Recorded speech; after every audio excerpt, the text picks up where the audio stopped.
வருஷத்தின் முடிவிலே நாம் வந்திருக்கிறோம். ஆண்டவர் நம்மோடு பேசுகிற ஆண்டவராக இருக்கிறார். இந்த புதிய ஆண்டுக்குள் பிரவேசிக்கும் போது தேவன் நம்மை அவருடைய வார்த்தைகளினாலே வழிநடத்துகிறார். அவர் கொடுக்கிற வார்த்தைகள் நம்முடைய வாழ்க்கையிலே நமக்கு பிரயோஜனம் அளிக்கிற வார்த்தைகளாகவே இருக்கிறது. கர்த்தருடைய வார்த்தையிலே கர்த்தரை குறித்த அறிவை நாம் பெற்றுக்கொள்கிறோம். தேவனுடைய வார்த்தையிலிருந்து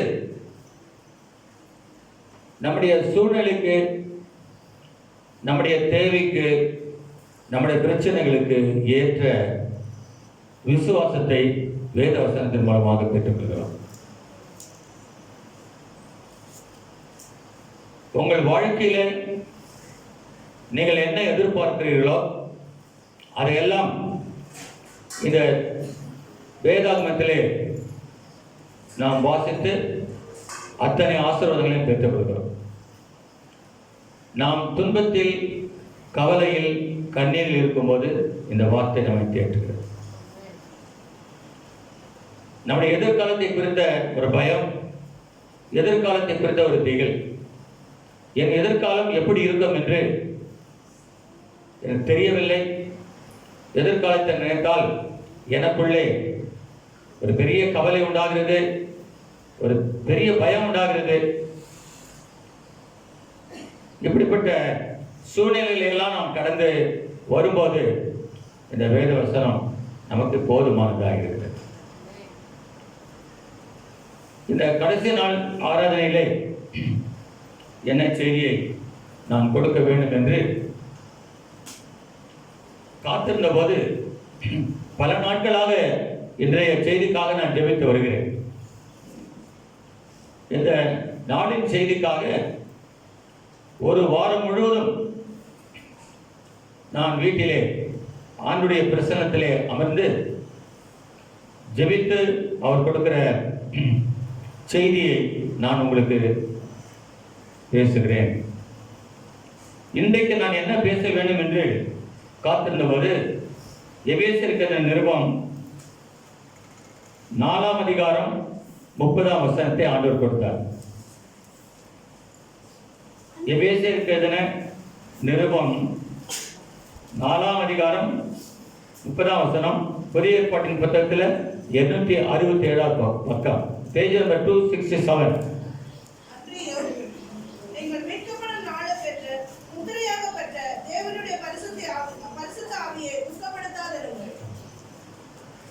நீங்கள் மீட்கப்படும் நாளுக்கென்று முத்திரையாக பெற்ற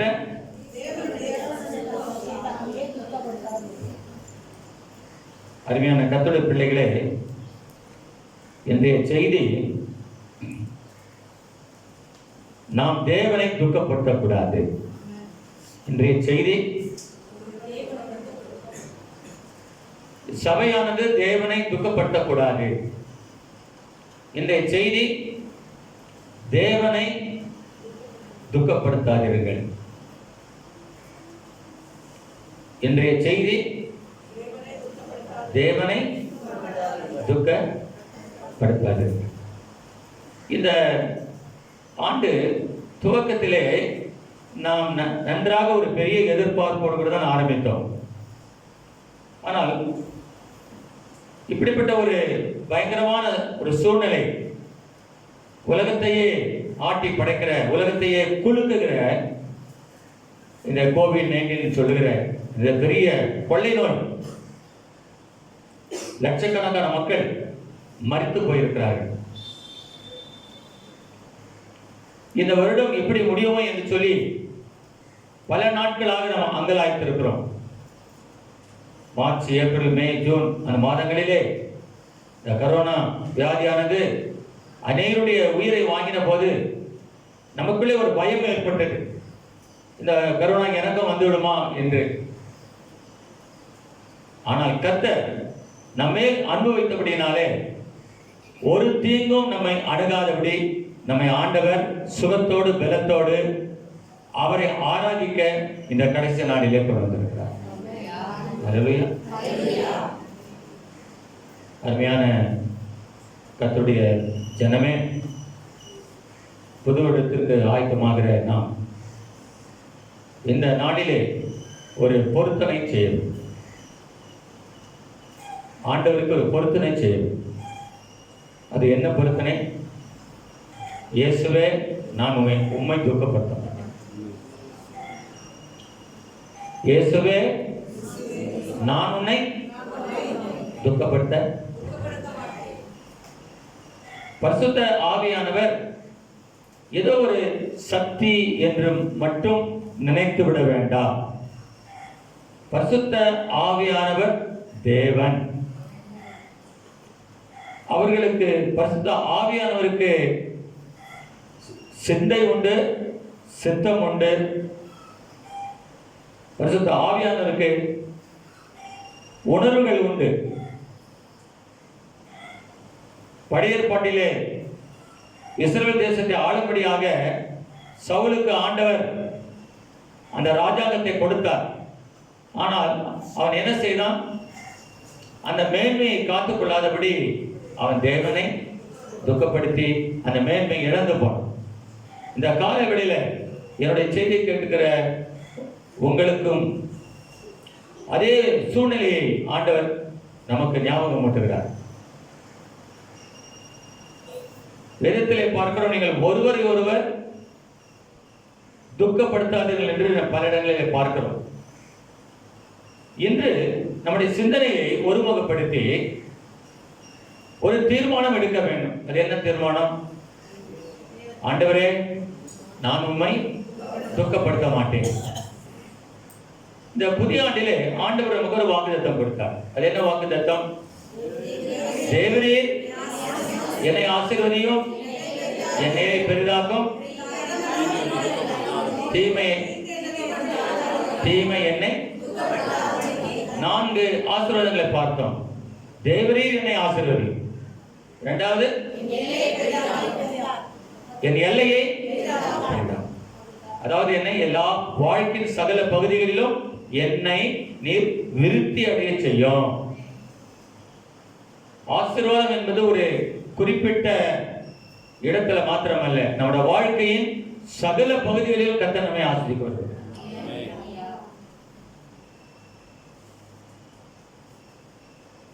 தொடர்ந்து நாம் பார்த்தோம் அந்த ஜெபத்தில்.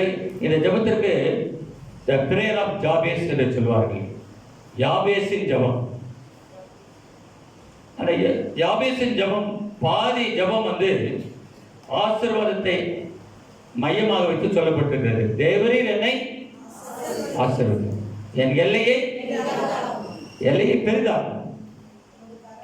அடுத்ததாக 2வது சொல்லும் போது அது நமக்கு கொடுக்கப்பட்டிருக்கிறது. அதாவது நாம் தேவனுக்கு என்ன செய்ய வேண்டும் என்று கொடுக்கப்பட்டிருக்கிறது. தேவரீர், உமது கரம் என் மேல் இருந்து தீமை துக்கப்படுத்தாதபடி காக்கப்படும். இன்றைக்கு நம்முடைய சிந்தனைகளை சிதறவிடாமல் இந்த வார்த்தைக்கு நேரம் கடந்து வருவோம். ஆண்டவரை நாம் ஒருபோதும் துக்கப்படுத்தக்கூடாது. அருமையான கர்த்தருடைய பிள்ளைகளே, இந்த ஆண்டவரை துக்கப்படுத்துகிற காரியம் என்னவா இருக்கும் என்று நீங்கள் யோசிக்கலாம்.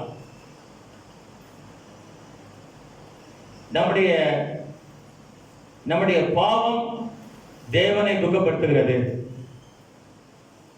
தேவரீர், உம்முடைய கரம் என் மேலிருந்து தீமை என்னை துக்கப்படுத்தாதபடி அதற்கு என்னை விலக்கி காக்கும். இந்த வருடத்தில் சபைக்கு கொடுத்த வாக்குத்தத்தத்திலே முதல் 2 பகுதியும் தேவனுடைய பகுதியாக இருக்கிறது. கடைசி 2 பகுதி நம்முடைய பகுதியாக இருக்கிறது. கர்த்தருடைய கரம் நம்மோடு இருக்க வேண்டும். கர்த்தருடைய பிரசன்னம் என்றும் நம்மோடு இருக்க வேண்டும். ஆண்டவர் விரும்புகிற காரியம் என்ன?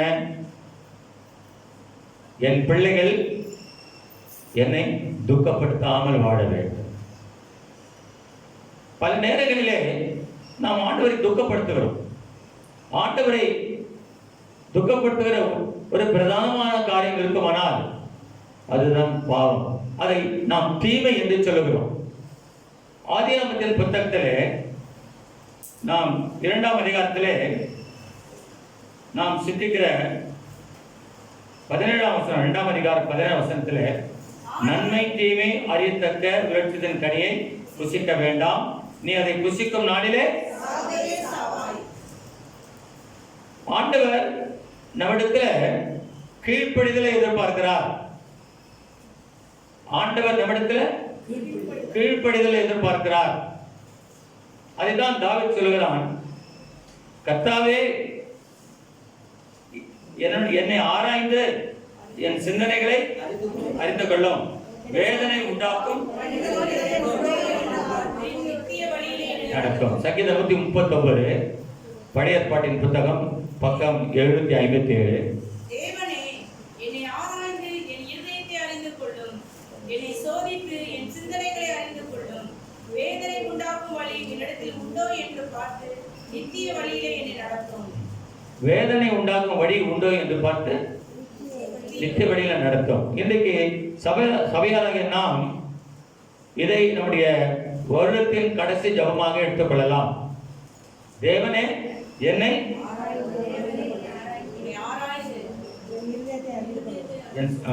வேதனை உண்டாக்கும் வழி உண்டோ என்று பார்த்து. அருமையான தேவனுடைய பிள்ளைகளே, இந்த வருடம் நாம் எப்படி வாழ்ந்தோம் அதை குறித்து அதிகமாக சிந்திக்க வேண்டாம். நாம் இனிமேல் எப்படி வாழப்போகிறோம்? இன்றைக்கு மனிதர்களுக்கு இருக்கிற ஒரு பெரிய பிரச்சனை என்னவென்றால், கடந்த காலத்தை குறித்து அவர்கள் நினைத்து நினைத்து கண்ணீர் வடிக்கிறவர்களாக இருக்கிறார்கள். ஜீவனுள்ள தேவன் நம்மோடு கூட இருக்கிறார். அவர் சொல்லுகிற வார்த்தை என்ன? பின்னானவர்களை மறந்து முன்னானவர்களை நாடி அந்த பதிப்பொருளுக்காக இலக்கை நோக்கி ஓடுகிறேன். விசுவாச வாழ்க்கை என்பது, ஆவிக்குரிய வாழ்க்கை என்பது, அது எப்போதும் அது ஓடிக்கொண்டே இருக்கிற வாழ்க்கை. ஒரு இடத்துல நிற்கிற ஒரு வாழ்க்கை அல்ல. நாம் ஆண்டவருடைய சித்தம் என்ன என்பதை அறிந்து அவருடைய சித்தத்துக்கு நம்மை ஒப்புக் கொடுக்க வேண்டும். எபேசியருக்கு எழுதின நிருபத்தில் 5ஆம் அதிகாரத்தில் ஒரு வார்த்தை உண்டு, கர்த்தருக்கு பிரியமானது என்னதென்று நீங்கள் சோதித்து பாருங்கள். எபேசியருக்கு எழுதின 5:10 வாசிங்க.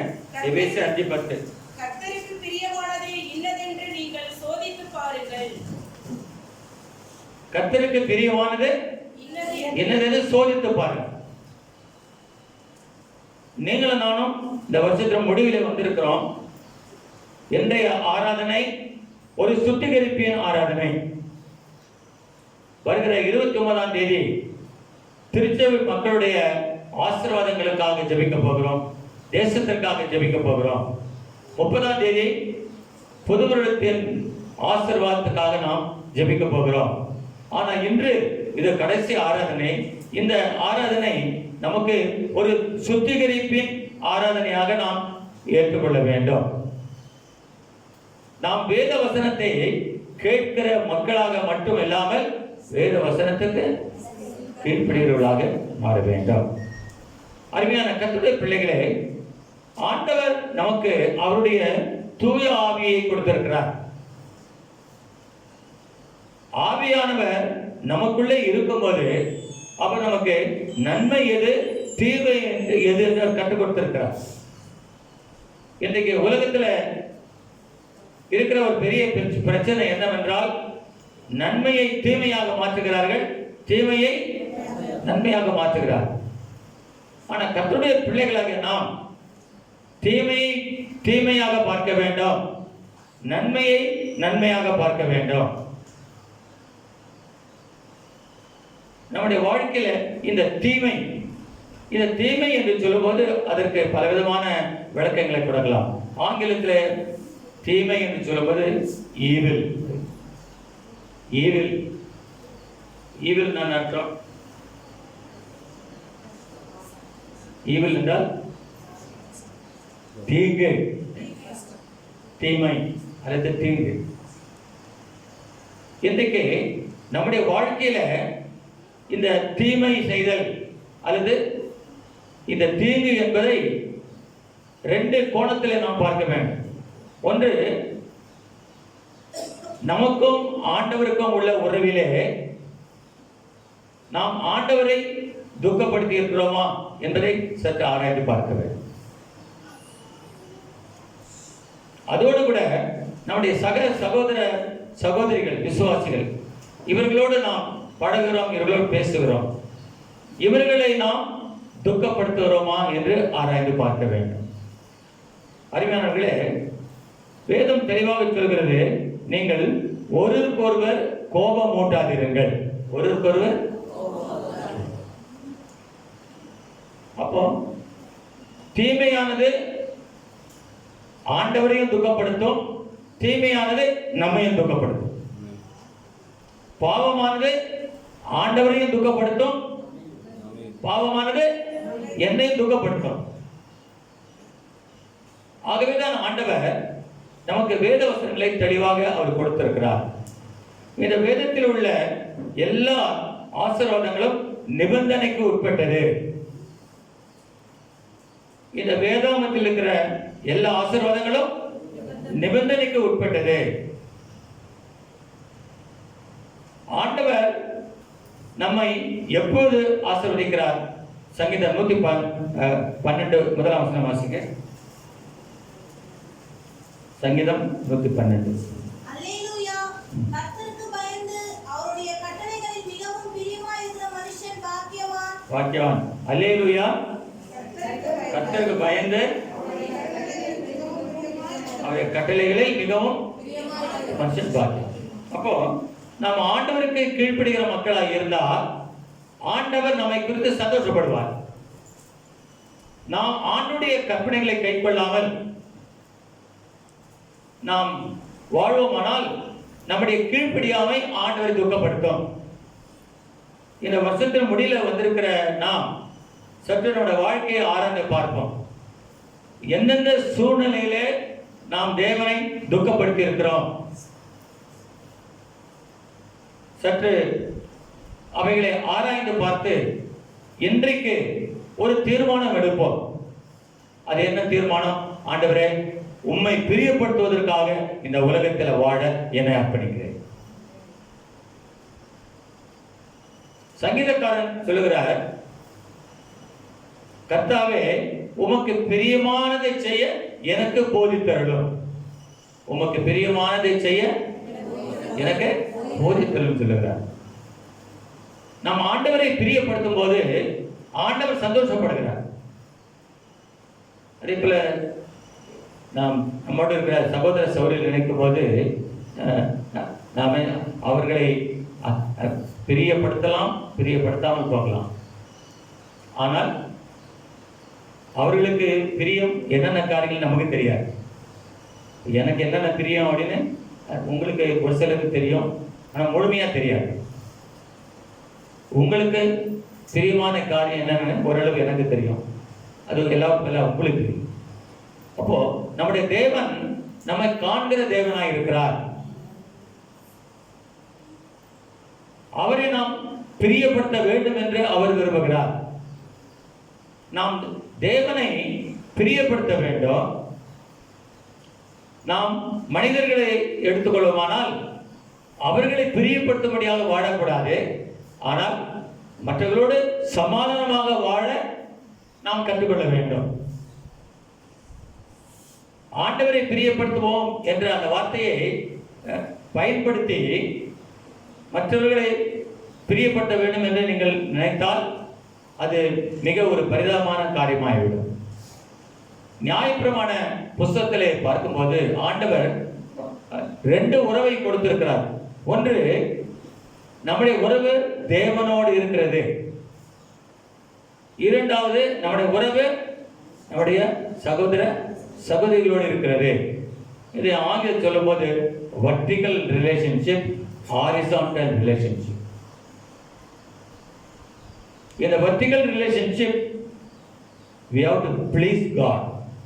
In the horizontal relationship, we have to have peace with our sisters, our brothers. இன்றைக்கு சபையாராக நாம் கூடி வந்திருக்கிறோம். நான் அதிகமாக வசனங்களை சொல்ல விருப்பப்படுகிறேன். என்னை ஆண்டவர் நடத்துகிறாரோ அது ஒப்புக்கொள்கிறேன். இந்த வருஷத்துக்கு முடிவில் நம்ம வந்திருக்கிறோம். அருமையான கர்த்தருடைய பிள்ளைகளை, நீங்கள் சந்தோஷமாய் இருக்க வேண்டுமானால், நீங்கள் சமாதானமாய் இருக்க வேண்டுமானால், உங்கள் விசுவாச ஓட்டத்திலே நீங்கள் சீராக ஓட வேண்டுமானால், நீங்களும் நானும் செய்ய வேண்டிய சில காரியங்கள் உண்டு. அதில் முதல் பகுதி, நாம் எப்போதும் ஆண்டவரை பிரியப்படுத்துவதாக வாழ வேண்டும்.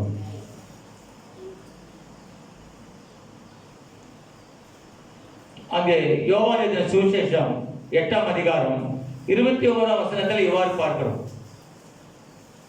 நான் பிதாவுக்கு பிரியமானவர்களை செய்கிறபடினாலே அவர் என்னை தனியே விட்டு விலகவில்லை.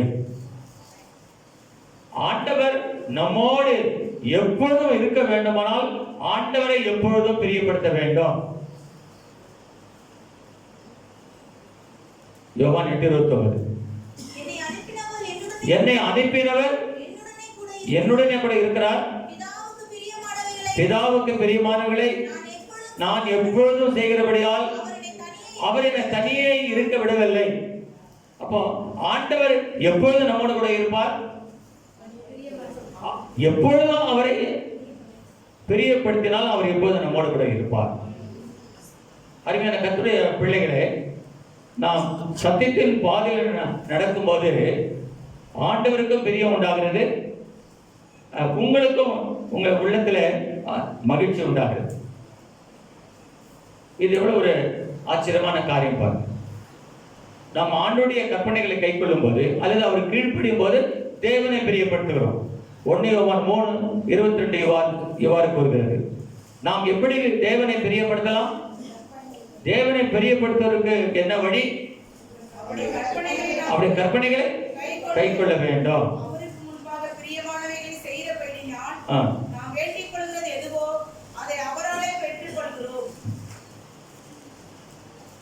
அருமையானவர்களே, நாம் ஆண்டவரை பிரியப்படுத்தும்படியாக அழைக்கப்பட்டிருக்கிறோம். 1 யோவான்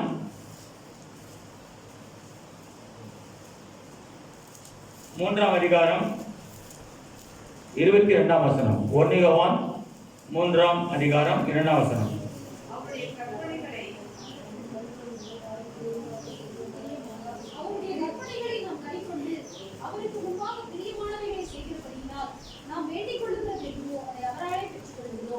நமக்கு பலவிதமான தேவைகள் உண்டு, பலவிதமான எதிர்பார்ப்புகள் உண்டு, நமக்கு பலவிதமான ஆசீர்வாதங்கள் தேவை. இஸ்ரவேலை ஆசீர்வதிப்பதே தேவனுக்கு பிரியம். தேவன் நம்மை ஆசீர்வதிக்க வேண்டுமானால், நாம் விரும்புவதை ஆண்டவர் நமக்கு கொடுக்க வேண்டுமானால், ஆண்டவர் நம்முடைய வாழ்க்கையில எப்பொழுதும் இடைப்பட வேண்டுமானால், ஆண்டவர் எப்பொழுதும் என்னோடு கூட இருக்க வேண்டுமானால், நான் செய்ய வேண்டிய ஒரு காரியம் உண்டு. அது என்ன? அவரை நான் பிரியப்படுத்த வேண்டும். இந்த 2019 ஆண்டுல நான் ஆண்டவரை பிரியப்படுத்தி வாழ்ந்தேனா? அந்த கேள்விக்கு நாம் பதில் கொடுக்க வேண்டும். ஆண்டவரை எப்படி பிரியப்படுத்தலாம்? அவருடைய கற்பனைகளை கை கொள்வதன் மூலமாக. வாசிங்க 3:22. 1 யோவான் 3:22.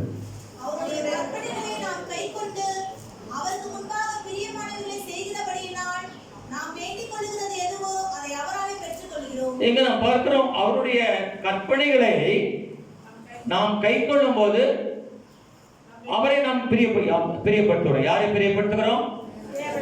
நம்முடைய தேவனை பிரியப்படுத்துகிறோம். சரி, நாம் தேவனை பிரியப்படுத்துகிற மக்களா இருந்தால் நாம் கேட்டெல்லாம் கத்துறோம்.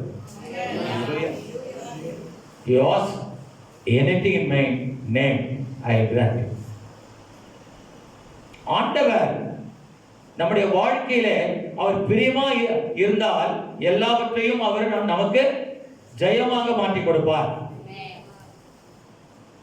இன்றைக்கு மக்கள் பலவிதமான போராட்டங்களிலே அவர்கள் சிக்கி தவித்துக் கொண்டிருக்கிறார்கள். பலவிதமான சோதனையிலே அவர்கள் விழுந்து கிடக்கிறார்கள். அதற்கு காரணம் என்ன? நம்முடைய தோல்விகள், நம்முடைய பிரச்சனைகள், நம்முடைய ஏமாற்றங்கள், நம்முடைய இயலாத நிலைமைகள், நம்முடைய வாழ்க்கையிலே ஆசீர்வாதம் குன்றிய ஒரு நிலைமை, நம்முடைய வாழ்க்கையிலே ஆசீர்வாதம் இல்லாத ஒரு நிலைமை, நம்முடைய வாழ்க்கையிலே ஒரு வறண்ட ஒரு நிலைமை, இவை எல்லாவற்றுக்கும் காரணம் நமக்கு விசுவாசம் மாத்திரம் இருந்தால் போதாது, அந்த விசுவாசத்தோடு கூட கீழ்ப்படிதலும் அவசியம். யாக்கோபு நிருபத்தில் ஆவியானவர் சொல்லுகிறார், கிரியில்லாத விசுவாசம். இந்த நாளிலே சபையாராகிய நாம் கூடி வந்திருக்கிறோம். கூடி வந்திருக்கிற இந்த வேளையில அவரை பிரியப்படுத்தும்படியாக நாம் ஒரு தீர்மானம் எடுக்க வேண்டும். ஆதி ஆகமத்தில் ஆதாம் ஏவாள் ஆண்டவரோடு ஒரு சரியான உறவு வைத்திருந்தார்கள். ஆண்டவரோடு முகமுகமாக பேசுகிற அனுபவம், ஆண்டவர் அவர்களை தேடி வருகிற அனுபவம், அங்கு ஆண்டவருக்கும் இந்த ஆதாம் ஏவாள் என்ற அந்த கப்பலுக்கும் அந்த கணவன் மனைவிக்கும் ஆண்டவரோடு ஒரு சரியான உறவு இருந்தது. ஆனால் அந்த உறவு எப்போது துண்டிக்கப்பட்டது? கீழ்ப்படியாமையினால.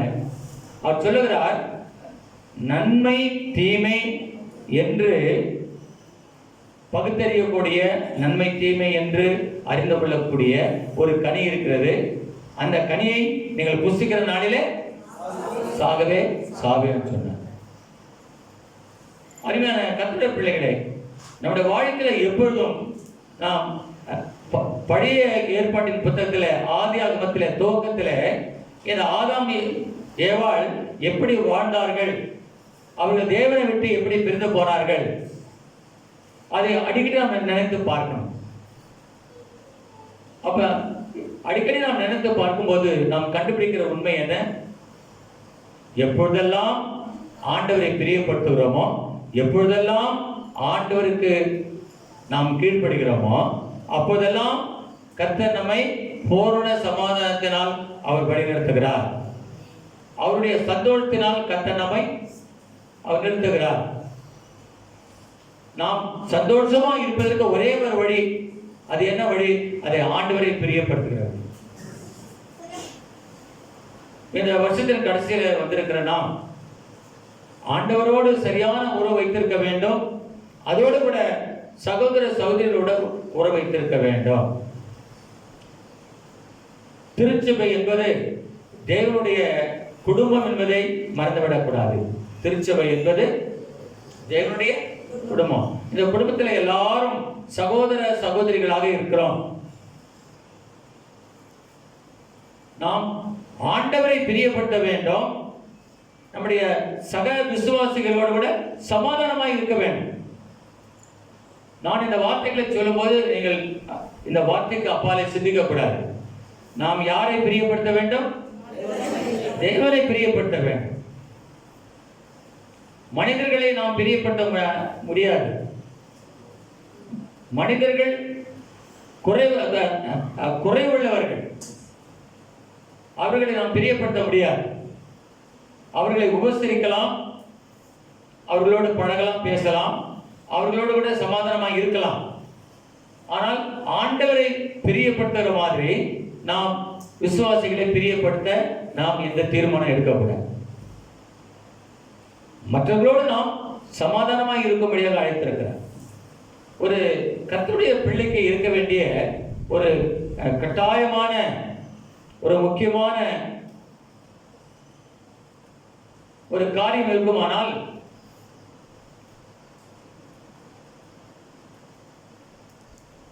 அது ஆண்டவரை பிரியப்படுத்துகிற ஒரு காரியம். ஆண்டவரை நாம் பிரியப்படுத்த கற்றுக்கொள்வோமானால் நம்முடைய வாழ்க்கையில சந்தோஷத்திற்கு குறைவே இருக்காது. ஒரு துக்கமான நேரத்தில் கூட அந்த துக்கத்தின் மத்தியிலே தேவன் நமக்கு ஆறுதலையும் சமாதானத்தையும் வைத்திருக்கிறார்.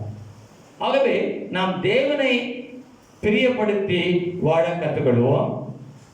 நம்முடைய சக விசுவாசிகளோடு சமாதானமா இருக்க கற்றுக்கொள்வோம். நாட்கள் கொடிதான நாட்களாக இருக்கிறது. நாளானது சமீபமா இருக்கிறதை பார்க்கும்போது நீங்கள் ஒருவருக்கொருவர் புத்தி சொல்லுங்க. என்னது? ஒருவருக்கொருவர் புத்தி சொல்லுங்க என்று ஆண்டு சொல்லுகிறார்.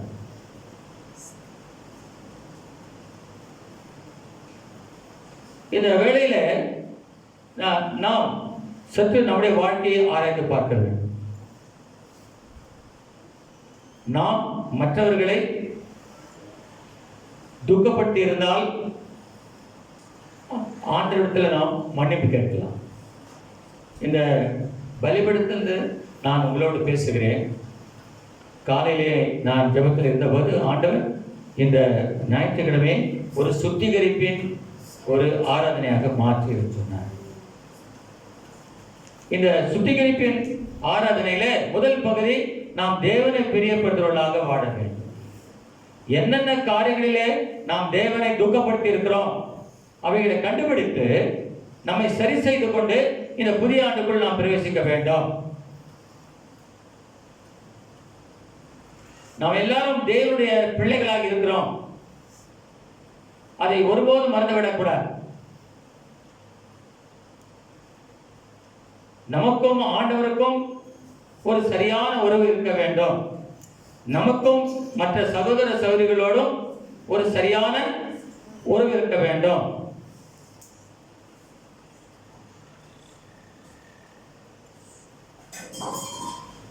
கர்த்தருடைய பிள்ளைகள் இந்த வருஷத்தின் முடிவில் நாம் வந்திருக்கிறோம். நாம் என்ன செய்ய வேண்டும்? அதிகமாக ஜெபத்தில் நேரம் செலவழிக்க வேண்டும். மற்றவர்களை நாம் துக்கப்படுத்தாதபடி வாழ கற்றுக்கொள்ள வேண்டும். இங்கு யாபேசின் ஜெபத்தில் நாம் பார்க்கிற காரியம் என்ன? தேவரீர் ஒரு கரம் என் மேலிருந்து தீங்கு என்னை துக்கப்படுத்தாதபடி காத்துடும். அதான் நம்முடைய ஜெபம். ஆண்டவரே, நீர் என்னோடு இருந்து தீமை என்னை துக்கப்படுத்தாதபடி காத்துவிடும். அப்போ தீமை என்று சொல்லும் போது அங்க நன்மை என்ற ஒரு வார்த்தை வருகிறது. இந்த தீமை என்பது பல பல விளக்கங்களை கொண்டது. தீமை என்பது பல அர்த்தங்களை கொண்டது. இந்த தீமை என்பதில் முக்கியமான அர்த்தம் என்னவென்றால் பாவம். ஒருவன் நன்மை செய்ய அறிந்தவனாக இருந்தும் அதை செய்யாமல் போனால் அவனுக்கு பாவமாக இருக்கும். அப்போ இந்த ஈவில் என்று சொல்லும்போது தமிழ்ல எனக்கு சரியான வார்த்தை கிடைக்கல. தீமை அமைத்துள்ளோம். தீமை ஆண்டவர் சொல்லுகிறார், தீமையை விட்டு விலகுவதே கர்த்தருக்கு பயப்படுகிற பயம். தீமை என்பது முதலாவது பாவத்தை குறிக்கிறது. தீமை என்பது ஒரு தீங்கை குறிக்கிறது. மற்றவர்கள் நமக்கு தீமை செய்யும் போது, மற்றவர்கள் நமக்கு தீங்கு எடுக்கும் போது நம்முடைய உள்ளம் துக்கப்படுகிறது. அப்படிப்பட்ட காரியங்களிலே நம்முடைய வாழ்க்கையை சற்று ஆராய்ந்து பார்க்கணும். நம்ம சபையில் வரும்போது பிரைஸ் லார்ட்னு சொல்றோம். அதாவது பிரைஸ் லார்ட்னு சொல்லும்போது ரெண்டு விதத்தில் சொல்லலாம். ஒன்று உண்மையா சொல்லலாம், இல்லை பொய்யா சொல்லலாம். பிரைஸ் லார்ட்னு சொல்லி அது இதயத்தின் ஆழத்திலிருந்து அது உண்மையா வரணும். மேலோட்டமாக பிரைஸ் லார்ட் சொன்னா அதுல என்ன கிடையாது. இன்னைக்கு குடும்பங்களிலே பல பிரச்சனைகள் காணப்படுகிறது. குடும்பங்களிலே பிரச்சனை வருவதற்கு காரணம், அடிப்படையான காரணம், அந்த குடும்பத்தில் இயேசுவுக்கு இடமில்லை. விசுவாசிகள் தான், சபைக்கு செல்லுகிறவர்கள் தான், பைபிளை கையில வைக்கிறவர்கள் தான், ஊழியம் செய்கிறவர்கள் தான். ஆனால் அவர்கள் யார் என்று தங்களை குறித்து இன்னும் அவர்கள் அடையாளம் கண்டுகொள்ளவில்லை. நாம் தேவனுடைய பிள்ளைகளாக இருக்கிறோம். நாம் தேவனை பிரியப்படுத்தும்படியாக அழைக்கப்பட்டிருக்கிறோம். நாம் மற்றவர்களோடு சமாதானமாக இருக்கும்படியாக அழைக்கப்பட்டிருக்கிறோம். ஒரு வசனத்தை நான் உங்களுக்கு கோடிட்டு காண்பிக்க விரும்புகிறேன். அதை ரோமருக்கு நிருபத்திலே நாம் பார்க்கிறோம். கூடுமானால் யாவரோடும் சமாதானமாய் இருங்கள். அந்த வார்த்தை மிக ஒரு முக்கியமான ஒரு வார்த்தை. கூடுமானால் ரோமர் 12ஆம் அதிகாரம் 18ஆம் வசனம் வாசிங்க. கூடுமானால் உங்களால் ஆன மட்டும் எல்லா மனுஷரோடும் சமாதானமாய் இருங்கள். கூடுமானால் எல்லா மனிதர்களோடும் சமாதானமாய் இருங்கள். அருமையான கர்த்தருடைய பிள்ளைகளே, நம்முடைய தேவன் கலகத்தின் தேவனாய் இராமல் சமாதானத்தின் தேவனாய் இருக்கிறார். ஆண்டவர் தம்முடைய சீடர்களை பார்த்து சொன்னார், என் சமாதானத்தை நான் உங்களுக்கு வைத்து போகிறேன். உலகம் கொடுக்கிற பிரகாரம் அல்ல, என் சமாதானத்தை நான் உங்களுக்கு வைத்திருக்கிறேன். நாம் சமாதானத்தை நாம் பெற்ற மக்களாக இருக்கிறோம். ரோமருக்கு எழுதின நிருபத்திலே நாம் இதை தெளிவாக பார்க்கிறோம். ரோமருக்கு எழுதின நிருபம் 5ஆம் அதிகாரம் முதல் வசனத்தை வாசிக்கலாம். 5:1. இவ்விதமாக நாம் விசுவாசத்தினாலே நீதிமான்களாக்கப்பட்டிருக்கிறபடியால் நம்முடைய கர்த்தராகிய இயேசு கிறிஸ்து மூலமாய் தேவனிடத்தில் சமாதானம் பெற்றிருக்கிறோம்.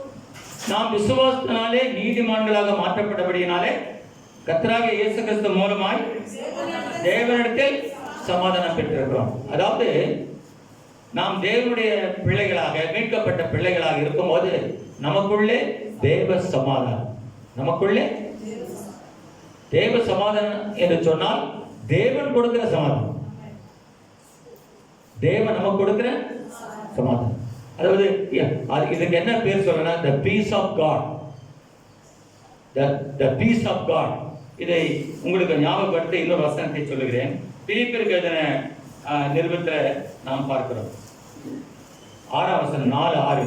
எபேசியர் 4:6. நீங்கள் ஒன்றுக்கும் கவலைப்படாமல் எல்லாவற்றையும் குறித்து உங்கள் விண்ணப்பங்களை ஸ்தோத்திரத்தோட கூடிய ஜெபத்தினாலும் வேண்டுதலினாலும் தேவனுக்கு தெரியப்படுத்துங்கள். அப்பொழுது எல்லா புத்திக்கும் மேலான தேவ சமாதானம் உங்கள் இருதயங்களையும் உங்கள் சிந்தைகளையும் கிறிஸ்து இயேசுக்குள்ளாக காத்துக்கொள்ளும். நமக்கு அடிப்படை தேவை தேவ சமாதானம். அது ஏன் தேவ சமாதானம்? அதன் தேவன் கொடுக்கிற சமாதானம். அந்த தேவ சமாதானம் எப்போது நமக்கு வரும்? அவருடைய கற்பனைகளை கை கொள்ளும் போது. அந்த 1 யோவான் 3:20 நான் முழுசா முடிக்கல. நம்ம அதை திரும்பி கொஞ்சம் நிறுத்தி வாசித்து பார்க்கலாம். அவருடைய கற்பனைகளை நாம் கைக்கொண்டு அவருடைய கற்பனைகளை கை கொண்டு அவருக்கு முன்பாக பிரியமானவர்களை செய்கிறபடியினால் நாம் வேண்டிக் கொள்வது எதுவோ அதை அவராலே பெற்றுக் கொள்கிறோம். இன்னொரு வார்த்தை தெளிவாக சொல்லப்பட்டிருக்கிறது. ஆண்டவராகிய இயேசு கிறிஸ்து தம்முடைய சீடர்களை பார்த்து அவர் என்ன சொல்லுகிறார் பாருங்கள்.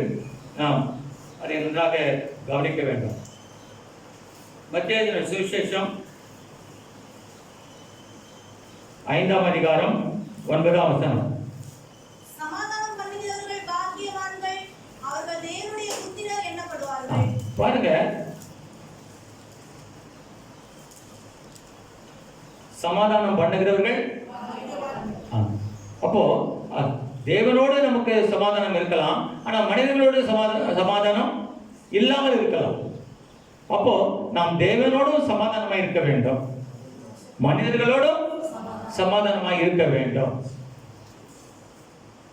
இது ஒரு கடினமான காரியம்தான். தீங்கு இழைத்தவர்களை மன்னிப்பது கடினமான காரியம்தான். நமக்குள்ளே சமாதானம் இல்லாமல் வாழ்வதற்கு காரணம் நமக்கும் ஆண்டவருக்கும் உள்ள உறவிலே ஒரு விரிசல் ஏற்பட்டிருக்கிறது. நமக்கும் தேவனுக்கும் உள்ள உறவிலே ஒரு விரிசல் ஏற்பட்டிருக்கிறது. அதே போல சகோதர சகோதரிகளோடு நம்மால சமாதானமா இருக்க முடியவில்லை. காரணம் சகோதர சகோதரிகளோடு ஒரு விரிசல் ஏற்பட்டிருக்கிறது. அப்போ நாம் மற்ற சகோதர சகோதரிகளோடு சமாதானம் அந்த குடும்பத்தில் தான் ஆரம்பிக்கிறது. குடும்பத்தில் கணவன் மனைவி உறவு, தகப்பன் பிள்ளைகள் உறவு, பிள்ளைகள் தகப்பன் உறவு, பெற்றோர்கள் பிள்ளைகள் உறவு, இந்த சமாதானம் என்பது தேவன் நமக்கு கொடுத்திருக்கிற சமாதானம். நாம் மற்றவர்களோடு கூட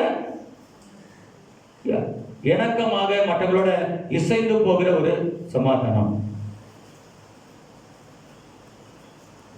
இந்த சுத்திகரிப்பு நாளிலே என்னுடைய தாழ்மையான வேண்டுகோள், நீங்கள் அதிகமாக ஜெபியுங்கள். இந்த நாட்களில் அதிகமாக ஜெபியுங்கள். வேதம் சொல்லுகிறது, அன்பு நியாயப்பிரமாணத்தின் நிறைவேறுதலாக இருக்கிறது. Law is the fulfillment of the love is the fulfillment of law. அருமையான கர்த்தருடைய பிள்ளைகளே, கொரிந்தியர் அதிகாரத்தில் ஆண்டவர் பலவிதமான வரங்களை குறித்து அங்கு பேசுகிறார். 12ஆம் அதிகாரத்தில் அங்கு வரங்களை பற்றி பேசுகிறார். பிறகு 13ஆம் அதிகாரம் வரும்போது அவர் என்ன அங்கு அன்பை குறித்து பேசுகிறார். அவர் என்ன சொல்லுகிறார்? நான் தீர்க்கதரிசனம் உரைத்தாலும் பற்பல பாஷைகளை பேசினாலும் என் சரீரத்தை சுட்டெரிக்க கொடுத்தாலும் அன்பு எனக்கு இராவிட்டால். அருமையானவர்களே, நாம் மற்ற சகோதர சகோதரிகளோடு கூட அன்பாக இருக்க வேண்டும். அன்பில்லாதவன் தேவனை அறியான். நீ கண்ட சகோதரத்தில் அன்பு கூறாமல் நீ காணாமல் இருக்கிற தேவனிடத்தில் அன்பு கூறுவது எப்படி? இது சுத்திகரிப்பினால் ஒருவேளை உங்களுக்குள்ள ஒருத்தருக்கு மனஸ்தாபம் தான் என்ன செய்யலாம்? அது உடனே நீங்க என்ன செய்யணும்? அது சரி பண்ணணும். அப்படி ஒருவருக்கு நம்ம சமாதானமாக இருந்தாதான் திருவிருந்தில் பங்கு பெறணும். இப்ப நான் இருக்கிறேன், நான் ஏதோ தப்பு பண்ணிட்டேன் நீங்க நினைக்கிறீங்க, என் மேல ஒரு வருத்தமா இருக்கலாம், இல்லை கோபமா இருக்கலாம். இப்ப திருவிருந்து நான் உங்களுக்கு கொடுக்கும்போது நீங்க எடுத்தீங்கன்னாக்கா அது அப்ப அது உண்மையான திருவிருந்து அல்ல, ஒப்புரவாகுதல் இல்லை. There is no reconciliation. There is no reconciliation. அப்போ ஆண்டவர் நமக்கு கொடுத்திருக்கிற ஊழியம் ஒப்புரவாகுதலின் ஊழியம். God has given us the ministry of reconciliation. நாம் தேவனோடு ஒப்புரவாய் வாழ்வது உண்மையானால், நாம் தேவனோடு ஒப்புரவாக்கப்பட்டது உண்மையானால், தேவனுடைய பிள்ளைகளோடு நாம் நிச்சயமாக ஒப்புரவாகி இருக்க வேண்டும். சிலர் தன்னுடைய சம்பளம் சொல்வார்கள், நான் தேவனுக்கு தான் பயப்படுவேன், நான் யாருக்கும் பயப்பட மாட்டேன். அது வந்து is a bad bird. It's not a right bird. நான் வந்து தேவனுக்கு தான், நான் கடவுளை தான் பயப்படுவேன், நான் மனுஷர் யாருக்கும். இதை வந்து நீங்க ஆபீஸ்ல பயன்படுத்த முடியாது, என் குடும்பத்துல பயன்படுத்த முடியாது. சிலதெல்லாம் சில வார்த்தைகள்லாம் பார்த்தீங்கன்னா, மனிதர்கள் பேசுகிற வார்த்தைகள்லாம் பழமொழிகள்லாம் பார்த்தீங்கன்னா கேட்கறதுக்கு நல்லா இருக்கும். ஆனால் வந்து அது வந்து பிராக்டிக்கல் லைஃப்ல அது வந்து அது ஒவ்வாது. ஆகவே நாம் இந்த ஒப்புரவாகுதலின் ஊழியத்தை செய்ய வேண்டும். இன்னைக்கு நம்முடைய இந்திய தேசத்துல எப்படி வந்து ஒப்புரவாகுதல் வரும்? பலவிதமான ஜாதி பிரிவினைகள், பலவிதமான ரீஜனல் பயாஸ், கம்யூனிட்டி பயாஸ். இன்னைக்கு எழுப்புதல் என்று நாம் சொன்ன எழுப்புதல் வர, உண்மையான எழுப்புதல் வர வேண்டுமானால் அது அன்பின் புரட்சியாக இருக்க வேண்டும். நமக்குள்ளே ஒரு அன்பின் புரட்சி வர வேண்டும். அதாவது மற்றவர்கள் என்ன செய்தாலும் அதை நம்ம ஏற்றுக்கொள்ளணும்னு அவசியம் கிடையாது. ஆனால் மற்றவர்களோடு நம்ம என்ன செய்யலாம்? அவர்களோடு கூட அவர்களுடைய காரியங்களை நம்மால ஏற்றுக்கொள்ள முடியாவிட்டாலும் அவர்களை நாம் சகித்துக் கொள்ளலாம். அதை தான் இங்கே 1:13 பார்க்கிறோம். அதை தயவுசெய்து அதை முழுமையா வாசிங்க, இப்படி மட்டும் மனப்பாடம் பண்ணுங்க. 1:13 அதிகாரம் அதை நம்ம மனப்பாடம் பண்ணுவது நல்லது. 1:13 அதிகாரம் முதலாம் வசனம் நானே படிக்கிறேன். படிக்கிறீங்களா சிஸ்டர்? நான் மனுஷர் பாஷையிலும் தூதர் பாஷைகளில் பேசினாலும் அன்பிடம் இராவிட்டால் சத்தமிடுகிற வெண்கலம் போலவும் ஓசையிடுகிற கைத்தாளம் போலவும் இருப்பேன். நான் மனுஷர் பாஷைகளையும் தூதர் பாஷைகளை பேசினாலும் அன்பு எனக்கு இராவிட்டால் சத்தமிடுகிற வெண்கலம் போலவும் ஓசையிட கைக்காலம் இருப்பேன். அடுத்தது கொஞ்சம் சக்கப்படாம வாசிக்கிறேன். சகல ரகசியங்களையும் சகல அறிவையும் அறிந்தாலும் மலைகளை பெயர்க்கத்தக்கதாக சகல விசுவாசம் உள்ளவனாய் இருந்தாலும் அன்பு எனக்கு இராவிட்டால் நான் ஒன்றுமில்லை. நான் தீர்க்கதரிசன வரத்தை உடையவனாய் இருந்து சகல ரகசியங்களை அறிந்தாலும் மலைகளை பெருக்கத்தக்கதாக சகல விசுவாசம் உள்ளவனாய் இருந்தாலும் அன்பு எனக்கு இராவிட்டால் ஒன்றுமில்லை. அன்பு நியாயப்பிரமாணத்தின் நிறைவேறுதலாக இருக்கிறது. Love is the fulfilment of law. நியாயப்பிரமாணத்தில் தேவனில் அன்பு கூற வேண்டும், அயலானத்தில் அன்பு கூற வேண்டும் என்ற ஒரு சட்டம் இருக்கிறது. அந்த நியாயப்பிரமாணத்தை நீங்கள் நானும் சேர்ந்து நாம் திருச்சபையில நிறைவேற்ற வேண்டிய ஒரு கட்டாயத்தில் இருக்கிறோம். வாசிங்க. எனக்கு உண்டான யாவற்றையும் அன்னதானம் பண்ணினாலும் என் சரீரை சுட்டிக்கப்படுத்தாலும் அன்பு எனக்கு இராவிட்டால் எனக்கு பிரயோஜனம் இல்லை. அன்பு நீடிய சாந்தமும் தயவும் உள்ளது, பொறாமை இல்லை, அன்னை புகழாது, அயோக்கியமானதை செய்யாது, தற்பொழிவை நாடாது, சினமடையாது, தீங்கு நினையாது, அநியாயத்தில் சந்தோஷப்படாமல் சத்தியத்தில் சந்தோஷப்படும், சகலத்தையும் தாங்கும், சகலத்தையும் விசுவாசிக்கும், சகலத்தையும் நம்பும், சகலத்தையும் சகிக்கும். அன்பு ஒரு காலம் ஒழியாது. தீர்க்க தரிசனங்கள் ஆனாலும் ஒழிந்து போம், அந்நிய பாஷைகள் ஆனாலும் ஒழிந்து போம், அறிவானாலும் ஒழிந்து போம். நம்முடைய அறிவு குறைவுள்ளது, நாம் தீர்க்க தரிசனம் சொல்லுவதிலும் குறைவுள்ளது. நிறைவானது வரும்போது குறைவானது ஒழிந்து போம். நிறைவானது வரும்போது குறைவானது ஒழிந்து போகும். ஆகவே இந்த சுத்திகரிப்பு நாளிலே நாம் செய்ய வேண்டிய ஒரு காரியம் மற்றவர்களோடு ஒப்புரவாக வேண்டும். நம்ம தப்பு பண்ணியிருந்தாங்க ஐ எம் சாரின்னு சொல்லலாம். இப்போ நான் தப்பே பண்ணாம நான் எப்படி சாரி கேட்க முடியும்? சொல்லப்படுதான் உங்களுக்கு. நம்ம காரணம் நமக்குள்ளே ஆவியானவர் இருக்கிறார். அந்த ஆவியானவரை நாம் துக்கப்படுத்துவோமானால் அந்த ஆவியானவர் நமக்குள்ளே தொடர்ந்து கிரியை செய்ய மாட்டார். நாம் ஒப்புரவாகிற வரையிலும் ஆவியானவர் விட மாட்டார். அப்படி ஒரு பெரிய ஒரு எக்ஸ்ட்ரீம் சிச்சுவேஷன் வரும்போது நான் ஆண்டவர் ஒரு இடத்துல சொல்லுகிறார், என்னுடைய ஆவி மனிதனோட போராடு, என்னோட ஆவி மனிதனோட போராடு. அருமையான கர்த்தருடைய பிள்ளைகளை, உண்மையான அன்பு இருக்குமானால் அங்கு நிச்சயமாக மன்னிப்பு இருக்கும். குடும்பத்தில் உண்மையான அன்பு இருக்குமானால் அங்க மன்னிப்பு இருக்கும். மற்றவர்களை மன்னிக்கும் போது அதனுடைய பொருள் என்ன? நான் அவர்களை மன்னிக்கிறேன் அப்படின்னா அதனுடைய பொருள் என்ன? நான் உங்களை ஏற்றுக்கொள்கிறேன். இப்போ குடும்ப உறவை எடுத்துக்கொள்ளுங்க. கணவன் மனைவிக்குள்ள பிரச்சனை. அப்போ ஒருவருக்கு மன்னிக்கிற தன்மை இருந்தா அங்க என்ன இருக்கும்? அங்க சமாதானம் இருக்கும். என்ன இருக்கும்? ஆமா.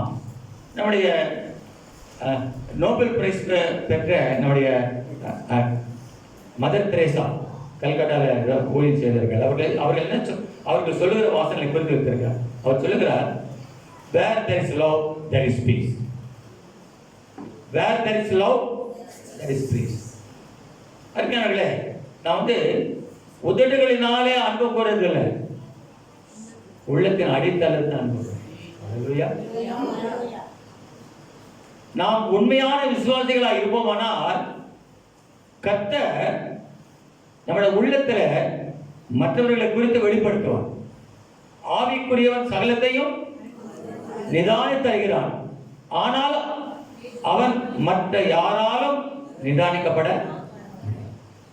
அப்ப ஆவிக்குரியவர்கள் மற்றவர்களை நிதானிப்பார்கள், மாறாக மற்றவர்கள் ஆவிக்குரியவர்களை நிதானிக்க முடியாது. நல்லா புரிஞ்சுக்கிட்டீங்களா? ஆவிக்குரியவர்கள் மற்றவர்களை புரிஞ்சுக்கலாம், அவங்க என்ன நிலைமையில இருக்கிறாங்க, அவங்க உள்ளத்துல என்ன இருக்குன்னு புரியலாம். ஏனென்றால் நமக்கு உணர்வை கொடுத்து மற்றவர்களை குறித்து நமக்கு உணர்த்துகிற ஆண்டவர் ஆவியானவர். அவர் நமக்குள்ளே இருக்கிறார். ஆவியானவர் ஒரு ஆழ்த்தத்துவம் உடையவர். அவர் பேசுவார். ஆவியானவர் பேசுவார். ஆவியானவர் அவர் துக்கப்படுவார். ஆவியானவர் சந்தோஷப்படுவார். இந்த உணர்வுகள்லாம் ஆவியானவருக்கு உண்டு. ஆனா மனிதர்கள் இருக்கிற மாதிரி நீங்க உணர்வை நினைக்கக்கூடாது. இந்த சந்தோஷம், சமாதானம், இந்த கோபம், இந்த மூன்று உணர்வுகளும் தேவனுக்கு உண்டு. சந்தோஷம், சமாதானம், கோபம், இது வந்து தேவனுடைய சுபாவம். ஆண்டவர் இந்த பூமியில எல்லாரையும் நேசிக்கிறார். ஒருவரையும் அவர் விடவில்லை. ஆனால் மனிதர்கள் செய்யும் பாவத்தை அவர் என்ன செய்ய முடியாது, அப்படியே கண்ணு காணாமல் விட்டுவிட முடியாது. நியாயத்திற்கு நாளிலே கணக்கு ஒப்பிக்க வேண்டும். இன்றைக்கு நம்முடைய பாவத்திற்கு ஏற தண்டனை வராமல் இருக்கலாம். இதுவரையிலும் எனக்கு ஒரு தண்டனையே வரல, நல்லாதான் இருக்கிறேன் அப்படின்னு நினைச்சீங்கன்னா ஆண்டவருடைய சத்தியத்தை விட்டு விலகி போயிருந்தால் ஒரு நாளிலே ஆண்டவர் இந்த பூமியில இருக்கும் போது நம்ம என்ன செய்வார், நியாயத்திருப்பார். ஒருவேளை கடைசி நாட்களிலே ஆண்டவர் நமக்கு பாடுகள் அதிகமாக கொடுப்பார். வயதில் மூத்தவர்கள் வயது ஆக ஆக நம்ம முதிர் வயதில் போகும்போது ஆண்டவர் நம்மை அவரோட ஒப்புரவாகுவதற்காக பல சூழ்நிலைகளை உருவாக்குறார். வியாதிகளை அனுமதிக்கிறார். வியாதிகளை அனுமதிக்கிறார். ஜனங்கள் நமக்கு விரோதமாக செயல்படும்படியாக அவர் அலோவ் பண்ணுகிறார். ஆகவே நான் சொல்லுகிற காரியம் என்ன, நாம் ஆண்டவரை பிரியப்படுத்த கற்றுக்கொள்ள வேண்டும். ஒருவன் கர்த்தராகிய இயேசு கிறிஸ்துவிடத்தில் அன்பு கூறாமல் போனால் அவன் ஆசீர்வாதத்தை இழந்தவனாக இருப்பான். I purposely I don't use that word curse இந்த வார்த்தை நவகி சொல்லு. வேதம் சொல்கிறது, ஒருவன் கர்த்தராகிய இயேசு கிறிஸ்துவிடத்தில் அன்பு கூறாமல் போனால் அவன் சபிக்கப்பட்டவன்.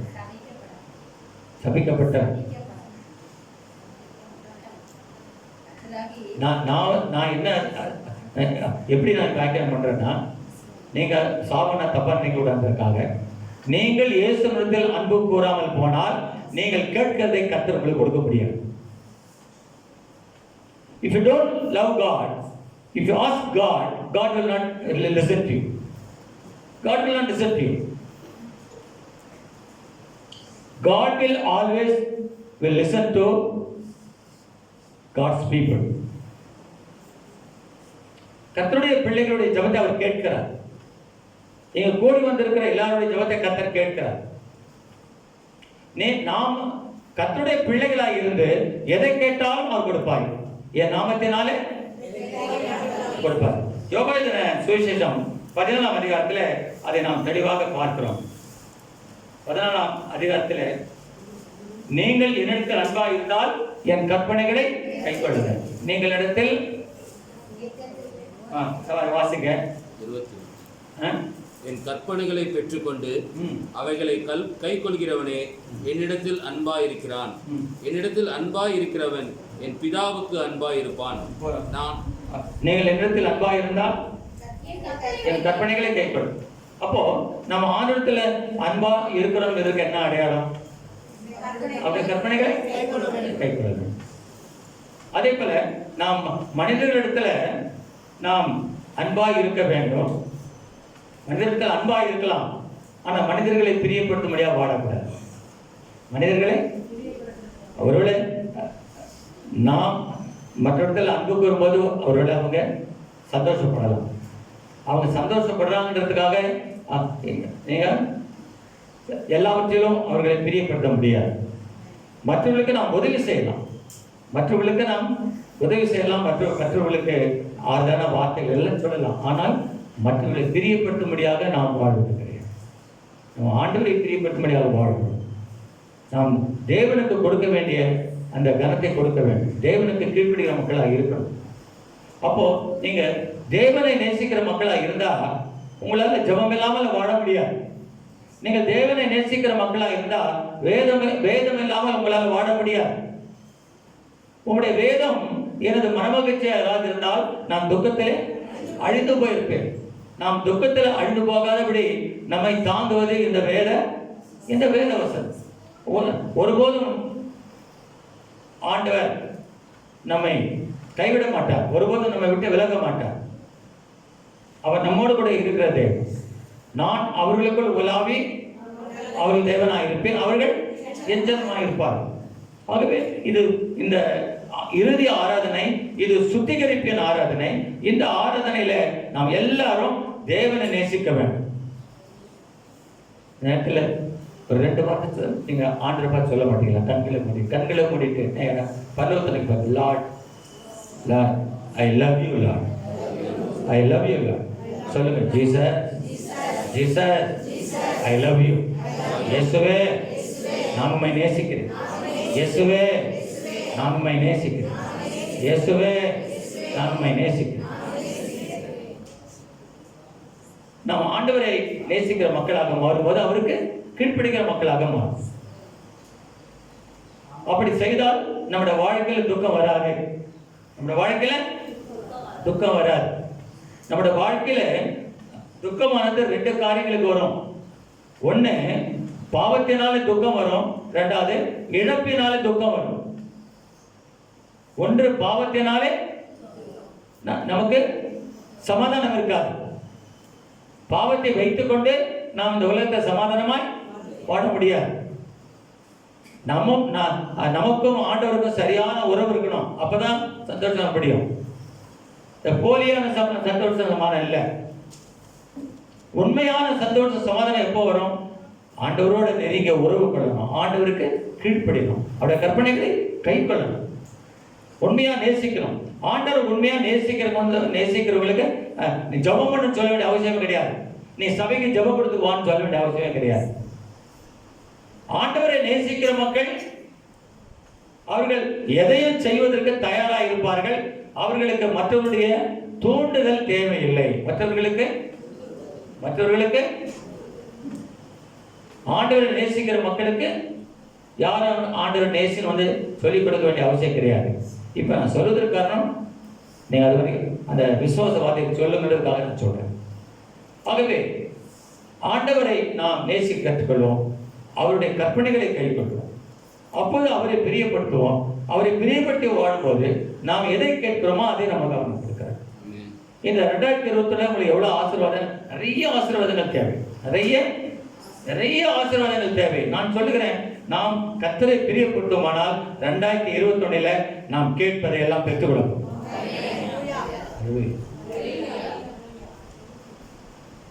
கர்த்தர் நாம் கேட்பதை எல்லாம் கொடுப்பார். பொல்லாதவர்களாகி நீங்கள் உங்கள் பிள்ளைகளுக்கு நல்ல ஈவுகளை கொடுக்க அறிந்திருக்கும் போது பரம பிதாவானவர் உங்களுக்கு நன்மையான இது தருவது அதிக நிச்சயம் அல்லவா? ஆகவே நாம் சபையாக இப்போது சுத்திகரிக்கப்பட்டு நம்மை சுத்தம் செய்து கொண்டு நம்மை சரி செய்து கொண்டு இப்ப நாம் புது இடத்துக்குள்ள பிரவேசிக்க போகிறோம். புது ஆண்டுகள் பிரவேசிப்பதற்கு முன்னதாக முதலாவது நம்மை ஆண்டவரோடு கூட ஒப்புரவாக்கிக் கொள்ளுவோம். ஆண்டவரோடு ஒப்புரவாக்கிக் கொள்ளுவோம். இதுவரையிலும் ஆண்டவர் சரியா நேசிக்கலன்னா நேசிக்க கற்றுக்கொள்ளணும். இதுவரையிலும் போதுமான ஜபம் இல்லைன்னா ஜப வாழ்க்கையை மாத்திக்கணும். சபை கூடுதலை அநேகர் விட்டு விடுகிறது போல் நாம் விட்டு விடாமல் நாளானதை சமமா இருக்கிறதை பார்க்கும்போது நீங்கள் ஒருவரு புத்தி சொல்லணும். அப்போ சபை கூடி வருதலை விட்டு விடக்கூடாது. சபை கூடி வருதலை ஆமா, சிலதான் ஞாயிற்றுக்கிழமை தான் என்ன பண்ணுவாங்க, எங்க கல்யாணம் அங்க போயிடுவாங்க, கேட்டா கல்யாணம் சொல்லுவாங்க. ஓய்வு நாளை ஆசரிப்பாயாக, ஓய்வு நாளை மன மகிழ்ச்சி என்று நீ கருவாய்கள் சொல்லுங்க. இன்னைக்கு நம்ம எல்லாம் நீங்க என்ன செய்யணும், ஞாயிற்றுக்கிழமை ஏதாவது ஃபங்க்ஷன் வச்சுட்டா உடனே சர்ச்சைக்கு வராம உடனே ஃபங்க்ஷன் ரன் பண்ணணும். ஆண்டவர் துக்கப்படுவார். ஆண்டவர் எப்ப துக்கப்படுவார்? ஆண்டவர் எப்ப துக்கப்படுவார்? நாம் பாவம் செய்யும் போது, அவரை விட்டு விலகி போகும்போது அவர் துக்கப்படுவார். ஆகவே இங்கு அந்த விதமான துக்கம் எனக்கு வரக்கூடாது என்று யாபேஸ் ஜெபம் பண்ணார். இந்த யாபேஸ் ஜெபம் உங்களுடைய ஜெபம், என்னுடைய ஜெபம். ஆகவே நாம் தேவனை பிரியப்பட்ட கற்றுக்கொள்வோம். அப்போது நாம் இந்த உலகத்தில் எப்படி வாழும், எப்படி வாழும். யாபேஸ் ஜெபம் என்ன? தேவரே என்னை ஆசீர்வதியும், என் எதை பெரிதாக்கும், உமது கரம் என் மேலிருந்து தீமை என்னை துக்கப்படுத்தாதபடி. அப்போ நம்ம காப்பாற்றுவதற்கு நாம் தான் பொறுப்பு. என்னுடைய சமாதானத்தை நான் தான் தக்க வைத்துக் கொள்ளணும், என்னுடைய மகிழ்ச்சியை நான் தான் தக்க வைத்துக் கொள்ளணும். அப்போ என்னுடைய சந்தோஷத்தை, என்னுடைய சமாதானத்தை நான் எப்படி தக்க வச்சுக்கிறது? ஆண்டவரோடு ஒப்புரவாக வேண்டும். When you reconcile with God, you will receive joy and peace. Hallelujah. Hallelujah. ஆகவே இந்த புதிய ஆண்டுக்குள்ள பிரவேசிக்கிற நாம் நம்மை ஆண்டவரோடு ஒப்புரவாக்கிக் கொள்ள வேண்டும். ஆண்டவருக்கும் நமக்கும் உள்ள உறவிலே எந்த விதமான விரிசல் இருக்கக்கூடாது. நமக்கும் ஆண்டவருக்கும் ஒரு நெருக்கமான உறவு இருக்கணும். அந்த நெருக்கமான உறவை நாம் என்ன செய்ய வேண்டும்? புதுப்பித்துக் கொள்ள வேண்டும், அதை சரி செய்து கொள்ள வேண்டும். அது மாத்திரம் போதாது, நம்முடைய சகோதர சகோதரிகளோடு கூட என்ன செய்யணும்? ஒருமனப்பட்டவர்களாக, ஒத்துழைக்கிற மக்களாக, ஒன்றுபட்ட மக்களாக, சமாதானம் உள்ள மக்களாக மாற வேண்டும். உங்களுக்கும் ஆண்டவருக்கும் ஒரு சரியான ஒப்புரவாகுதல், ஒரு சரியான உறவு இருக்குமானால் மற்ற சகோதர சகோதரியோடு நம்மால இசைந்து போக முடியும். நாம் மற்ற சகோதர சகோதரிகளிடத்துல என் ஊழியக்காரர்கள் கூட நாம் ஏன் அவர்களோடு இசைந்து போக முடியவில்லை? ரெண்டு காரணங்கள். அவர்கள் தேவனுக்கு விரோதமாக, மற்றவர்கள் தேவனுக்கு விரோதமாக பாவம் செய்து அவங்க மனம் போல வாழும்போது, அவங்க இஷ்டம் போல வாழும்போது நீங்கள் அவர்களோடு கூட நல்மனம் பொருந்த முடியாது. ஒருவேளை நீங்கள் நல்மனம் பொருந்தினாலும் அவர்கள் நல்மனம் பொருந்தாவிட்டால் அவர்களுக்கு சமாதானம் இருக்கு. கர்த்தர் நம்மை எதற்காக அழைத்திருக்கிறார்? சமாதானத்துக்கு என்று நம்ம அழைத்திருக்கிறார். நான் முடிக்க போகிறேன். அருமையான கர்த்தருடைய பிள்ளைகளை, ஆண்டவர் எனக்கு கொடுத்த வார்த்தைகளை 5% சொல்லியிருக்கிறேன். ஆண்டவர் எனக்கு கொடுத்த செய்தியில 5 தான். நான் இன்றைக்கு கடைசி நாளில் நிறைய ஜெபிக்க வேண்டியதாக இருக்குது. நிறைய சகோதரர்கள்லாம் ஜெபிக்க வேண்டியிருப்பாங்க. இழப்புகள், பிரச்சனைகள், போராட்டங்கள். இன்னும் கூட அதிகமாக ஜெபத்துக்கு நேரம் செலவழிக்கலாம். நேரம் இல்லை. பாட்டு பாடின உடனே செய்தி கொடுக்க முடியாது. ஆண்டவருடைய நிறைவான மகிமையின் பிரசனம் வந்தால் தான் செய்தி. தேவனுடைய அபிரிதமான பிரசன்னம் இல்லாமல் என்னால முடியாது. ஆராதனையை 1 மணி நேரம் வச்சுட்டு சீக்கிரம் முடிச்சுடணும், அப்படி முடிச்சு நம்ம ஊழியம் செய்ய முடியாது. அப்படி 1 மணி நேரம் நம்முடைய ஆராதனை முடிக்கணும்னாக்க சபையார் 1 மணி நேரத்துக்கு முன்னாலே வந்து நீங்க ஜெபித்துக் கொண்டு. இன்றைக்கு கூட நாம் ஆராதனைக்கு வந்திருக்கிறோம். எத்தனை பேர் விசுவாசிகள் இன்றைய காலை ஆராதனை ஆசீர்வதியும் என்னோடு பேசும் சொல்லி குறைஞ்சது 10 நிமிடம் ஜெபம் பண்ணிக்க கை தூக்க சொல்லுங்க. ஆராதனைக்கு வருவதற்கு முன்னதாக நீங்கள் முடங்கால் படிட்டு, ஆண்டவர் இன்றைய ஆராதனை ஆசீர்வதியும், போதகர் மூலமாக என்னோடு பேசும், அவர் அல்ல நீர் என்னோடு கூட பேசும், நான் என்ன ஆசீர்வாதத்தை பெற வேண்டும், நான் எந்தெந்த காரியத்தில் என்னை நான் சரி செய்ய வேண்டும், ஆண்டவரே என்னோடு பேசும் ஆண்டவரே என்று கேட்க வேண்டும். நிச்சயமாக ஆண்டவர் பேசுவார். அதே போல ஆராதனைக்கு வரும்போது நேர டைரக்டா வீட்டுக்கு வந்து சேர்ல உட்காந்தீங்களா உங்களுக்கு தேவ பிரசனை உணர முடியாது. நீங்கள் ஆராதனை ஆரம்பிப்பதற்கு முன்னதாக ஒரு 10 நிமிடமாவது முன்னதாக வந்து நீங்கள் ஆவியினால் நிறைந்து நீங்க ஜெபம் பண்ணாதான் நீங்க தேவ ஆசீர்வாதத்தை பெற்றுக் கொள்வீங்க. நான் சொல்றது விளங்குறதா? அப்போ சபை விசுவாசிகள் என்ன செய்ய வேண்டும்? ஆராதனைக்கு வரும்போது முன்னாடியே வந்து நீங்கள் இங்கு ஜெபம் பண்ணி கொண்டிருக்க வேண்டும். அப்போது ஆலயத்தில் தேவனுடைய பிரசன்னம் வரும். இல்ல உங்களால நேரத்தோட வர முடியல, பல பிரச்சனை, பல கஷ்டங்கள், பல இடர்பாடு இருக்கிறதுன்னா வீட்டில் என்ன பண்ணணும்?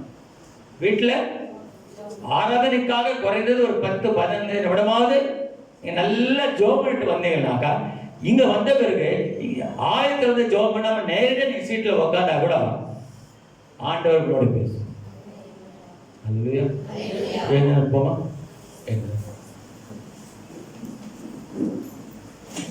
கர்த்தாவே,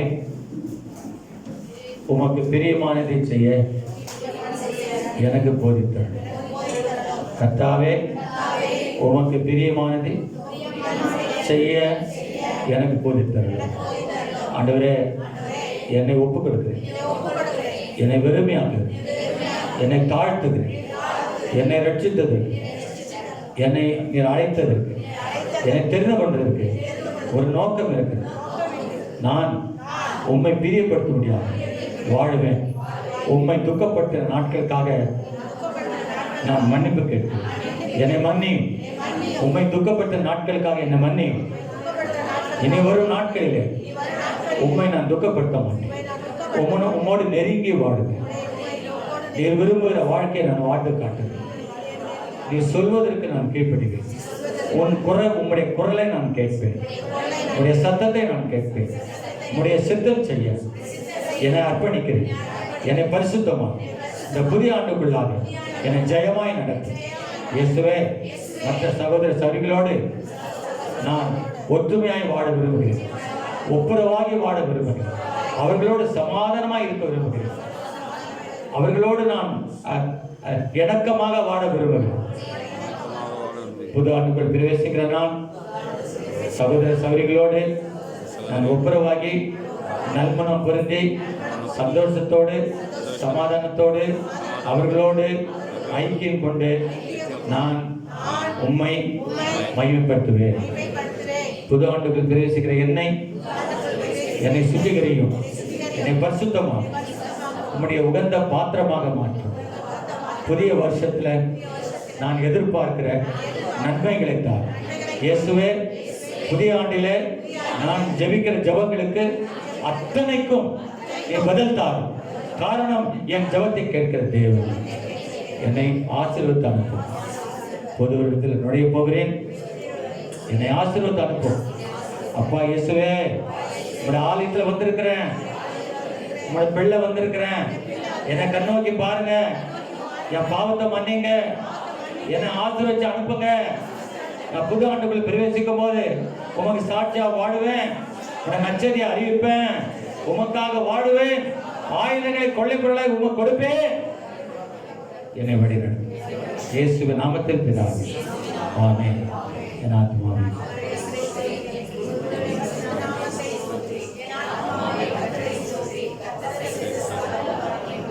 ஆமென். நம்முடைய கர்த்தராகிய இயேசு கிறிஸ்துவின் கிருபையும் பிதாவாகிய தேவனுடைய அன்பும் பரிசுத்த ஆவியின் அந்யோன்யம் நமது அனைவரோடு இருப்பதாக. சமாதானத்தை பகிர்வோம், ஒருவர் வாழ்த்துவோம். வெளியில போகும்போது கொஞ்சம் இடைவெளி விட்டு பேசுங்க.